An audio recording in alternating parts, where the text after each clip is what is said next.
మిగతా డీటెయిల్స్ చూస్తే అమరావతిలో మంత్రి నారాయణ పర్యటించారు. నేలపాడులో నిర్మాణంలో ఉన్నటువంటి గెజిటెడ్ అధికారుల టైప్ 1, టైప్ 2 ఇళ్లను పరిశీలించారు. పనుల పురోగతిపై సిఆర్డీఏ ఇంజనీర్లు, కాంట్రాక్ట్ సంస్థ ప్రతినిధులతో సమావేశం నిర్వహించారు. ఇళ్ల నిర్మాణంతో పాటు మౌలిక వస్తువుల కల్పన వేగవంతం చేయాలని సూచించారు.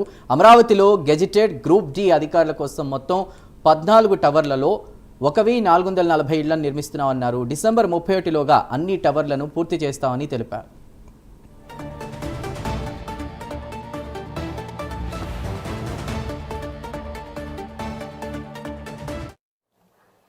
ఏదైతే అధికారులకి 4000 హౌసెస్ నిర్మిస్తున్నామో వాటిని యాక్చువల్గా ఈరోజు టైప్ 1, టైప్ 2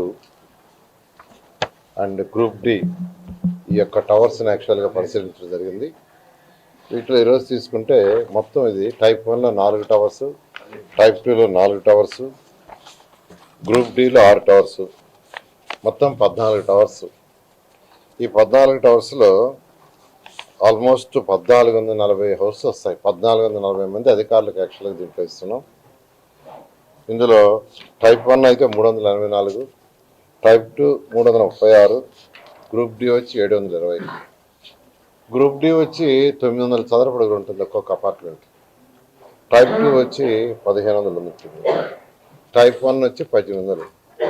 అయితే దీనికి సంబంధించి కన్స్ట్రక్షన్లో మెజారిటీ టవర్స్ కన్స్ట్రక్షన్ అయిపోయింది, ఇంకా కొద్దిగా ఉంది. ఆ బ్యాలెన్స్ కూడా డిసెంబర్ 31 లోపల కంప్లీట్ చేస్తా ఉన్నారు. ఫిబ్రవరి 1వ తేదీకి ఇచ్చేటట్టుగా వాళ్ళు యాక్చువల్గా ప్లాన్ ఆఫ్ యాక్షన్ చెప్పారు. ఆ విధంగా వర్క్ జరుగుతుంది. అమరావతి క్యాపిటల్